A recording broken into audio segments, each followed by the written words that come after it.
My name is DJ Sus1, the feature presentation. This is the official first day and first episode of my podcast where movies and music meet. I want to shout the sponsors. Invesco QQQ, Newark happening. Yes. Invesco QQQ, Newark happening. We're going to be at that game tomorrow. So this is my co-host, Kenya. Say something. Hello, everyone. How you doing tonight? So we're going to interview a very big person that created an incredible career in the movie business, as you guys know. He represents Newark, New Jersey. And we're about to call him out right now. Can you guys please make some noise real loud as you can, especially if you guys are filming, for Michael B. Jordan. Hey!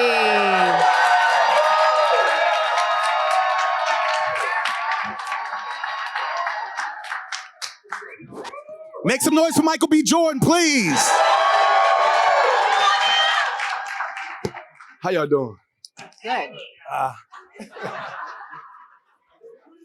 What's up? What's up, my brother? Hey, Carly, how you doing? I feel really fat sitting next to you, but I'm going quite fine. Come on. How you doing? Good. How are you? Doing great. Thanks for coming. Thanks for happy to be here. Yeah.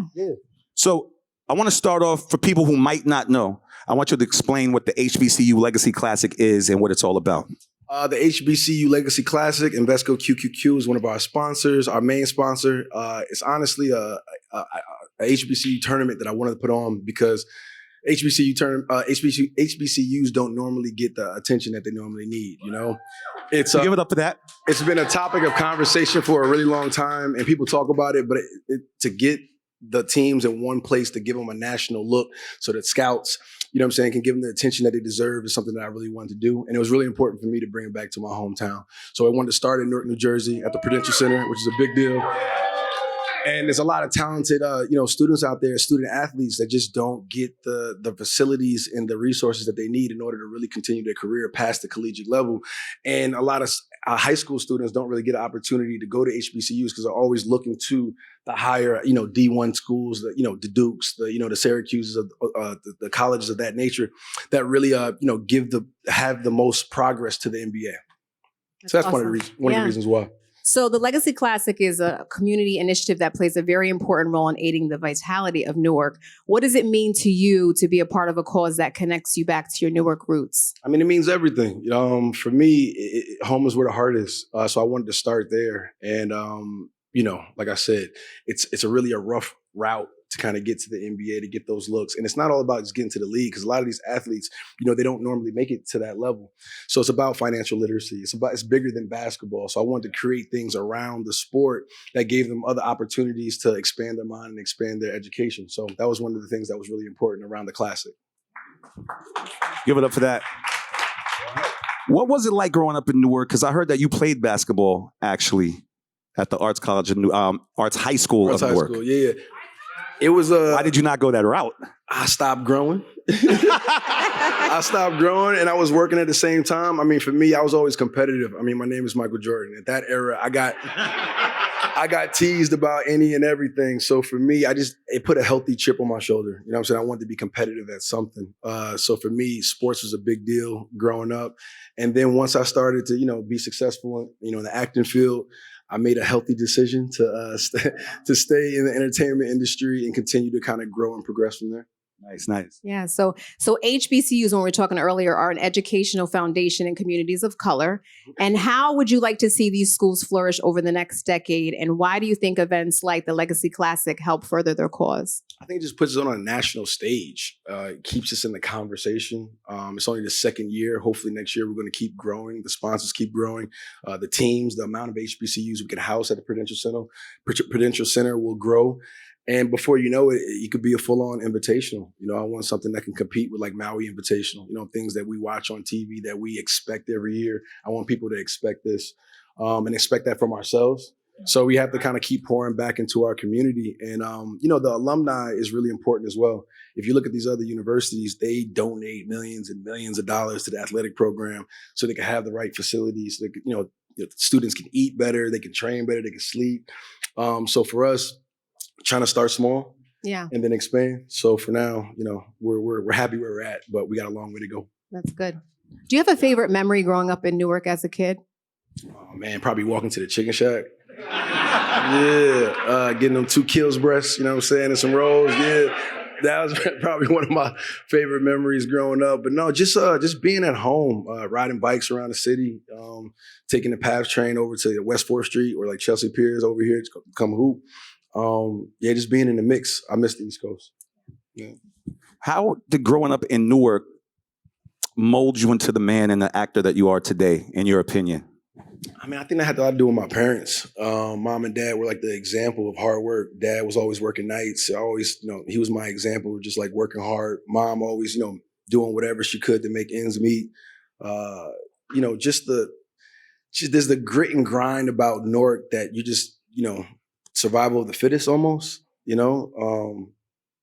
that's really hard to compare to any other place, especially when you live next door to a Manhattan. Mm-hmm. Like we're like the little brothers, you know what I'm saying? So we're always looking at the skyline of New York City, and it always represented dreams, what could be. So I always would go over there as much as I could just to kind of get inspired by the city. So I think that relationship of Newark and Manhattan played a big part in how I, am in my ambition. Excuse me. Yeah. So I think so. Are we going to get anything? What differences is it going to be from last year to this year with the Legacy Classic? Is there anything that you guys are going to turn up that's different from last year? No, I mean, we got bands coming this year, so we're going to have that, that Southern feel, of the HBCU, Battle of the Bands. We're going to have that going on this year, which is really important. I think being consistent right now is the most important thing. We did it in the middle of the pandemic. So the fact that we had the numbers that we did, at that time of the year was truly special, and kudos to everybody who showed up. And the fact that they're coming back this year, people can actually show up. So I think we'll have a big turnout this year. So I'm really excited about that. Nice. That's nice. Yeah. So of all the roles you've been able to play thus far, what would you say is your favorite? Oh, that's tough. The one that's probably the most near and dear to my heart is probably Oscar Grant, only because it's so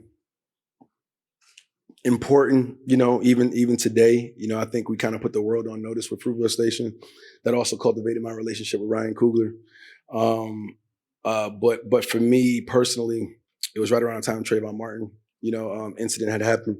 And as a young man at the time, I had something to say, and I didn't really have an outlet, so I was able to actually pour that pain and kind of energy into a character, and it's still being taught today in schools, and police academies, certain places.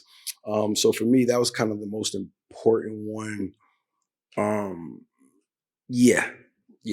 I'll say that one. Speaking about movie roles, on my mother's birthday on March 3rd, by the way, Creed 3 is coming out in theaters. I'm a big Creed universe fan, Rocky universe fan. What can we expect in the new Creed 3? What can you expect? I think the fights got a little bit bigger, more dynamic. Sorry to interrupt. You said that you used a lot of anime, like from you being a fan of anime to do the style of the fights, right? So talk about that. So there's like anime. I'm a huge, anime nerd. So, with 8 other movies before me that did boxing, we shot it every which way. Trying to find something new and fresh was a bit challenging, but I think that's what kind of forced me to go outside, push me outside the creative box and pull from things that really inspired me, which is Japanese animation. So I got some references in there and some cinematic views that will feel completely different than any of the other boxing films that we've had so far. And we use IMAX cameras as well. So it gives you a more of a immersive feeling through sound and pictures and visuals. So those are 2 things that I wanted to bring to the table to really elevate the fighting. But then also, it's probably the most personal fight that Adonis has had so far, kind of pouring back into his past, which is one of the themes of the movies. Like you have to sometimes, look inward to get your answer to move forward. And that's kind of one of the biggest challenges for Adonis in this movie. And this is your directing debut as well. Congratulations on that, Thank you. Man. Appreciate that. So before we talk about Jonathan Majors and the shape that y'all gotten and the fight and all of that, just talk about a little bit like, first of all, how does it feel being part of this Rocky universe? Like the third one, like it's extended so far. After Rocky 5 and Rocky Balboa, I couldn't believe it. Then you came and killed Creed 1, you killed Creed 2. Now you're directing Creed 3, and it's like one of the biggest universes since the 80s. Like, how does it feel? I mean, it feels great. I mean, what Sly created, over 50 years ago was incredible, and he kind of laid down the yeah. We aging all of 50 us. years. Yeah, it's been a minute. And it's a testament to what he created, and Ryan Coogler had this great idea to reimagine it, and to what the Creed franchise meant to him and his dad was really a personal relationship that he had, and for him to kind of create Creed and build a different franchise. It's a different franchise, it stems from that world, but we really wanted it to stand on its own 2 feet. Which it does. Appreciate that, man. So, we just wanted to, develop Adonis, still have that underdog spirit, you know what I'm saying? Because I think that's something that's really important throughout all these films is that, he's the hero, he's the main character. He lost his first fight, in the first movie, which I thought was really important. And as he grows, the challenge of making him still feel like an underdog was really important to me. So that's what we really, one of the things we want to focus on in this movie. Jonathan Majors played Damian Anderson, and you guys got into a different type of shape. How in the hell did you get into the shape that you guys got in, man? What was the diet like? Do you believe in intermittent fasting? What is going on? I'm actually asking as a friend. I can get you that diet. I got you. It's like, were you on a schedule? Yeah, hard work, man. I mean, the diet is probably the hardest thing. It's the amount of food that you have to eat. You eat a lot to kind of put on that weight. I was the heaviest I've ever been. I was like 205 pounds, which is not really comfortable walk around weight all the time naturally. But you're working out twice a day. 3 times a day sometimes. Wow. Drinking a gallon of water a day, which is not easy at all. You're waking up in the middle of the night. And you gonna tell me you didn't cheat at all? Huh? You didn't cheat at all? Oh yeah, you gotta have a cheat day. Oh, okay. Oh, for sure. I was making sure. Yeah. No. Like it's like you would your body would tap out if you don't feed it, something other than like the clean diet. So, my cheat day, I would wake up early. I'm talking about French toast, all the McDonald's, all the, pasta, spaghetti. I would eat myself sick, and then slowly but surely, your cheat day turns into, half a cheat day. Then it turns into like a cheat meal. You crave it less, but shocking your body with those carbs and sugars are really important to kind of get that look. And honestly, the better you look on screen is probably the weakest that we've actually been physically. Really? Yeah. Because your body's not that weak. Your body reacts to it in a weird different way. But anyway, so just working out, diet, boxing, a lot of cardio, and then just being consistent. And then, like, mentally, what do you do to stay in that space of that role? Oh, you just gotta lock in. I think you're so locked into the character. For me, directing, there's so many other things I have to, I'm in charge of, to kind of spearhead from the story, production design, weighing in on the wardrobe, the trunks, all the themes, all the little like Easter eggs and nuggets that I want to kind of, plant throughout the movie. I'm totally just immersed in the world of the film. So for the last two and a half years, this has been my life. So I can't wait to share that with everybody. Yeah. If you could only live with one, directing or acting? That's tough. It's my new love right now. I fell in love with directing. So I think for me, I plan on stepping behind the camera a lot more. But acting is that's a part of me. So I'm very curious about everything that I've learned so far directing for the first time and trying to apply that to the next go around to see how I can improve. And acting is something you never stop learning. So I think from project to project, you're always trying to get better, So I think right now I say directing because I'm in that mode, but acting for me, yeah, it was nothing like it, because being able to direct yourself and others while you're acting is a new experience, and that was fun. What do you think that the biggest difference is between the two for you? Being a tool and a vehicle for somebody else's vision. I think, directing, it is your vision. You control everything. So down to the soundtrack, down to the music, down to the score, down to everything. Obviously, I have, collaborative partners and, who I couldn't have done it without and collaborated with. But at the end of the day, as a whole, you're in charge of the whole film. So for me, that was That was the biggest difference. Mm-hmm. Is it true that you got tips from people like Denzel Washington and other celebrities to get into the directing space? Yeah, I mean, that's one of the things that I definitely learned about the directing community is like it's really a community of directors, and they really want to see you win. So from Denzel Washington to, Jon Favreau, Bradley Cooper, Ben Affleck, Ryan, Stephen Cable, I hit up. I'm not shy. I hardly reach out to people for favors, but on this one, I called in everybody, and they were there, very supportive, and I couldn't have done it without them as well.